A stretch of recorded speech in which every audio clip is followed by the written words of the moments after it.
Welcome to Diplomatic Passport. I'm Robert Mkundiwa. Here we bring you up to speed with the global stage of the response to COVID-19 from an international, African and Zimbabwean perspective. Now, before we kick off today, a lot of you were really anticipating Jeezy, and he was supposed to be here on the show with us today, but then unfortunately, he suffered a late family bereavement, and of course we've had to postpone with him. But we're still going to talk about that, Tiff, later on when we have a podcaster and somebody who's really immersed into the pop culture later on in the show. Now today I kick off with the story of the immigrant. An estimated millions of people crossed over into South Africa as expatriates and migrant workers seeking the proverbial greener grass or greener pastures. And certainly, for many of them, Africa's most prosperous economy offered them that green grass. But as the industry closed off in that country in the face of COVID-19, the grass has since become parched. Living from hand to mouth and now barely eking out a living, many have opted to come back home. But with government passing the responsibility to returnees to foot their own transport bill, a benefactor has now come to their rescue. Big-time strategic groups Justice Peace Maposa, a South African-based Zimbabwean businessman and philanthropist, has offered buses to ferry 400 needy Zimbabweans free of charge back to their homeland. With technical support from the International Organization for Migration, the IOM, the Zimbabweans will be brought back home via the Beitbridge border post. A spokesperson for Big-Time Strategic Group, Ms. Mtokozi Sidube, explained the reason behind the move. Obviously a challenging time for everyone, especially Zimbabwean nationals living in South Africa. So we thought it would be nice to at least assist in that regard and have them return home to be with their families. We are obviously, grateful that this is going to happen with the help of the Zimbabwe government and the embassy in South Africa. Of course, some of you may be wondering why he's also being referred to there as a journalist. He is, and some of you may think that face is familiar. Of course it is, because he's been a regular correspondent helping us get the ins and outs of information with regards COVID-19 from our southern neighbors, of course. Now, we shall be asking more about the returnees at the end of the program. Are you going to be welcoming them with open arms and happily, or you don't want them back? Are you scared that they're coming from Africa's COVID hotspot? Tell us as we go into the program so that I hear your views and comments, some of which, of course, I will be reading out here. Now, on to something that I was on about 2 days ago. It may have been a dreadful and dreary story that I predicted, but now even the World Health Organization has harped the same words and are now singing off the same hymn sheet. We may never be able to conquer this disease, at least not in the short term as we had hoped, and may not get a post-corona period anytime soon. Rather, we may have to live with COVID-19 and learn to live with it as we have done with such diseases as HIV and AIDS, for example. Now, Dr. Michael Ryan, the Executive Director for the World Health Organization Emergencies Program, had this to say regarding COVID-19 and the future of the human race. New virus entering the human population for the first time, and therefore it is very hard to predict when we will prevail over it. This virus may become just another endemic virus in our communities, and this virus may never go away. Well, there you have it. This news, of course, will make many people worry about the future of us as Zimbabwe and, of course, the lockdown that we find ourselves currently in. Will lockdown be lifted this weekend, or at least reviewed for the better? Would it be a good idea? What does this mean for us and our children and our children's children? The anxiety is palpable. And one of the people who's obviously anxious joins me today. And you've got a job that makes you an absolutely anxious person. Introduce yourself and tell us why you're anxious, and tell us what COVID-19 has done to the job that you do. Thank you so much, Mr. Robert, for inviting me here. I'm actually humbled by it, and I will never take it lightly, and that I take it for granted. I'm humbled by it. I'm a model. First of all, I'm a model for Christ. Before I'm a model of anything. I'm a model for Christ, before I'm a model to Alice, Paradise, or Debagens. Okay. Understand? So this coronavirus has affected my life so much. It has affected my life so much. Business. What happened to the business that you were getting? Everything was just postponed to a later date that is yet to be announced. Everything. We had the major event, the ZITF, that was cancelled. I had some shoots. I had so many projects that were postponed to a later date. And the ZITF was a big thing because that's the biggest international trade fair, of course, in the country. And you were going to go to Bulawayo and you were going to headline functions, a lot of functions there, I'm told. Yeah, exactly. Because what do you call it? It is a major platform that I have to showcase myself at a global stage. You understand? So it's hey. And what are you doing with your bills? How are you going about the bills? All right. To a lesser extent, it has affected me, but about my bills, you know, the good thing is, I have known how to survive in this this situation that is within us right now. I started doing so many things that I have to do, because I remember a certain man of God said, a lot of people they are being stopped doing whatsoever they are doing, but there are few people that's making some people to do. For example, we have, say, Mark Zuckerberg. Do you think he's affected with this? Well, we're all going online, and that's the thing, because you guys were also thinking about showcasing products and programs online and doing some online fashion shows. Exactly. So, like, I've learned, like, I don't want to lie, I've learned to survive. So your survival instinct has kicked in. Yeah, it has. Well, thank you so much for joining me today, and we shall be following that that whole host of online shows that are going to be coming on, because we know there are a number of online fashion shows that are going to be rolled out. Yeah. So thank you for joining me. Okay. There you have it. In the face of a crisis, in the face of a major crisis, the young people have been forced to go back online and reinvent that future. And that's what we've always been talking about here. We've been talking about the new normal. However, we cannot neglect the fact that as Zimbabwe, for whatever reason that is beyond our effort, which has been found terribly wanting in places, we have done well to contain the spread of the disease. The World Health Organization also sees a glimmer of hope for countries like us that have registered positives in our response to COVID-19. Now, Maria van Kerkhove, the World Health Organization's technical lead on COVID-19 and expert on infectious disease, and she's also an epidemiologist, says we ought not forget countries like Zimbabwe that have been somewhat fortunate in the face of the pandemic. We have seen countries bring this virus under control. We have seen countries use public health measures, the fundamentals of public health and epidemiology and clinical care, to bring the virus under control and to suppress transmission to a low enough level where communities can get back to work and communities can open up again. So we can't. Well, certainly a glimmer of hope there for countries such as us currently on lockdown. And I think we also need to see this brief overview of the COVID-19 burden on Africa that has been compiled for us. We've got a map that's going to show that overview of what Africa has been experiencing. So there we have it. That is the burden that we're having as Africa on the CDC dashboard.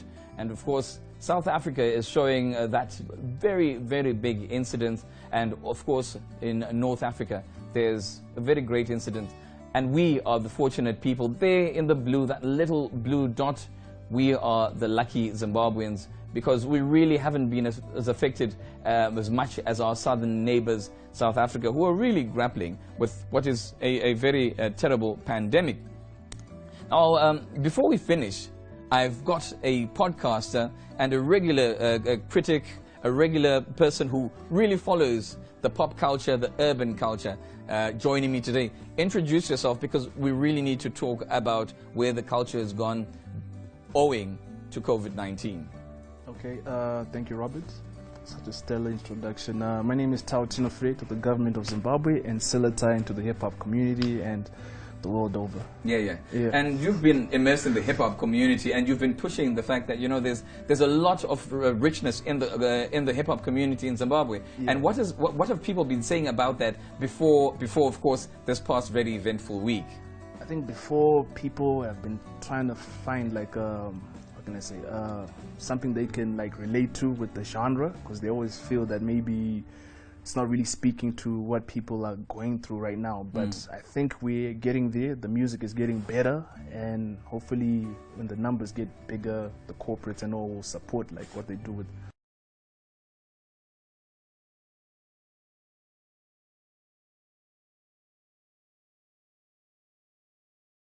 people haven't been going there with their money. Yeah. People have been going to gospel, to Sungura, and even urban grooves. Even Zim Dancehall has got a better rip in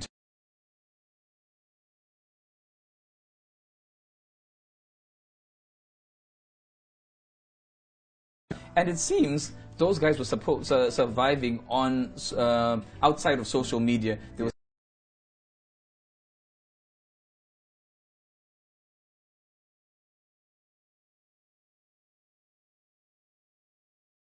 especially in the past week. Take us through that, and for our viewers who've not known what's been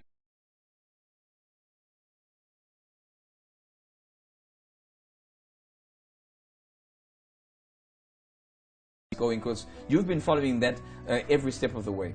Yeah, okay. What I do like is, like, the playing field has been leveled. Like, everybody's at home, so you now have to, it's now you and your creativity and I guess your fan base. So people are now operating on somewhat of the same level. So, and I like what a lot of promoters are now doing and hosting all these live shows and stuff. So I guess it's also exposing the genre hip hop to other people. Like, okay, maybe they might be watching something for dancehall, and then it just sifts into the Zim hip hop side. So I think it's a good exposure.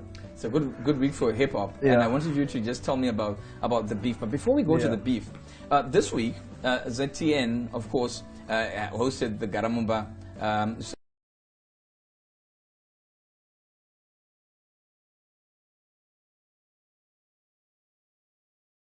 And who would have thought that one day we were going to sit in front of a screen, whether it's your phone, whether it's your tablet, and then you've got names like Sulu, you've got other names of the so-called mainstream genres, and they're all going to be eclipsed one day by a hip-hop name. That's it's not so surprising, because hip-hop is the biggest genre in the world. But but you know, Zimbabwe is pretty awkward, eh? Because COVID is wreaking havoc everywhere else. It's not here. We're kind of a little planet of our own. And previously, that hasn't been the case, has it? It hasn't. But hopefully, it will change when they do change the lockdown circumstances. Hopefully, we'll see hip hop on a bigger stage. And shout out to Stunner, though. You know, more than 20 years doing this, and 40 years looking 20, so you know, we've got the right people leading at the forefront, and hopefully the newer generation, the RPLs, the Pro Beats, and the ladies as well, Freshie, and all those people, they're gonna just present themselves in a good way and just give the best music they can. And then finally, we've been following, of course, Jeezy, and I want you to take people through that, and I want you to give us your verdict. Who do you think is currently leading, and who do you think has taken the trophy so far?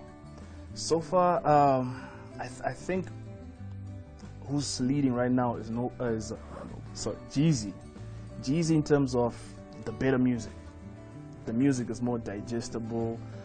He's really just speaking to facts, and he's not really like involving too many people, just blowing up so much smoke. Unless too many people involve themselves. There's collateral damage. But even if they do, he's keeping it even if you do involve other people, make sure like 70% or 80% is about your target, not just, okay, it's not a tribalist thing, or it's not about you made jokes about me or this, that. But shout out to Noble. He's been on a very positive streak. I really like what he's been doing with the battles and just empowering the young people. But a lot of people had this whole fear like, oof, this guy, he's like an Eminem, he'll kill everybody. But now there's like a chink to his armor, so now everybody thinks, okay, so he can also just step up, and he's not really a stiff lot, but you know, it's all for the culture. It's all entertaining, and it's at the expense to some, you know, extent. But and the irony is, we have COVID-19 to thank for this, because we're sitting at home, we're more and more creative. We're getting into our creative juices, and of course, hopefully, this shall be a new turning point. An online turning point for a new hip-hop revolution in Zimbabwe. I hope so too, man. Well, Selatan, it's been an absolute pleasure having you here, and thanks to COVID-19, we're going to be seeing and hearing more and more of this. That was a podcaster, Selatan, there, Tautino Fire. He says that's for us and the government. That's his government name. And he's been just going through how in the past week the hip-hop culture has really gotten something of of life within it. It's off a ventilator perhaps, because right now that's the most trending genre because of the creative juices, as it were, that have been flowing. Now, earlier I asked if you shall be happy to receive the returning residents to Zimbabwe from the hotspot that is South Africa. Many of you are skeptical from the messages that I'm seeing and that you're sending in. But if you're up for receiving them, then here's a tune the older generation may associate with the returning residents, that if you still want them, that is.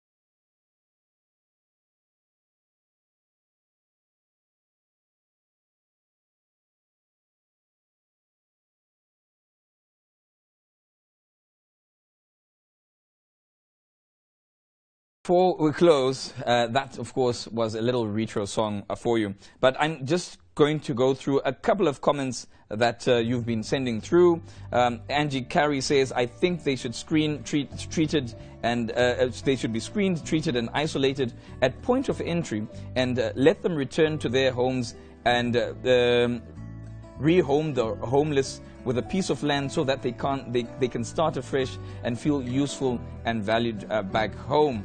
Of course, we're also getting a lot of you giving us feedback on other things that you think we ought to be covering. Of course, we cover COVID-19 on this program, and of course COVID-related issues. But of course, you may have watched our news blitz.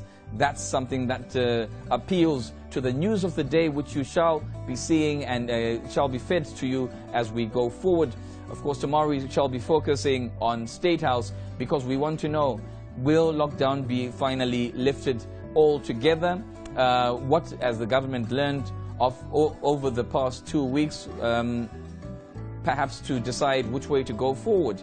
And all that is information that we shall be giving you here from our ZTN studios. And of course, we're going to be having a team on the ground at State House anytime this weekend. We obviously will be giving you updates on our website as well with regards what shall be happening as we go forward.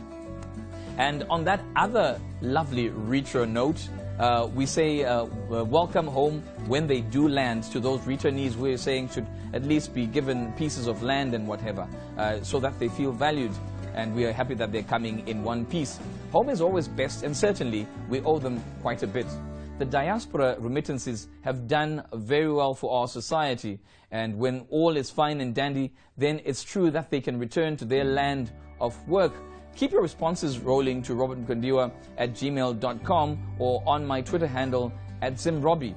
And also, finally, we got good feedback from one of probably our youngest viewers in the United Kingdom. He's not coming back anytime soon, of course, but Matt We really appreciate the fact that you're giving us this good feedback and you're watching us from the United Kingdom. So we've got a very diverse range of people who appreciate us here on ZTN. So Matt, I know you're watching, so thank you so much, and we saw your comments coming through, and we love that you always want to watch us.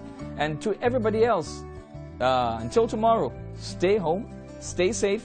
We shall have a yellow ribbon fluttering on the tree as we anxiously await your return to your show, as we at least want to talk about whether government shall extend that lockdown or not. We're all anxious. We're all perfectly anxious. Until tomorrow, good night.